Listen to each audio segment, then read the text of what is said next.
ልዘምር ልቆም ከፊትሽ ልምጣ ልንበርከክ ለክብርሽ ብርክ አድርገህ ቤቴ ከቶ አልረሳሽም እናቴ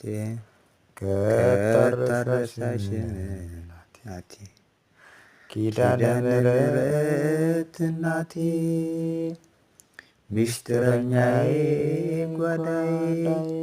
የጎደለኝን ታውቂያለሽ ካፌ ሳልወጣ ሳልናገር ካፌ ሳልወጣ ኪዳነ ምሕረት እናቴ ሚስጥረኛዬ ጓዳዬ የነገርኩሽን ታውቂያለሽ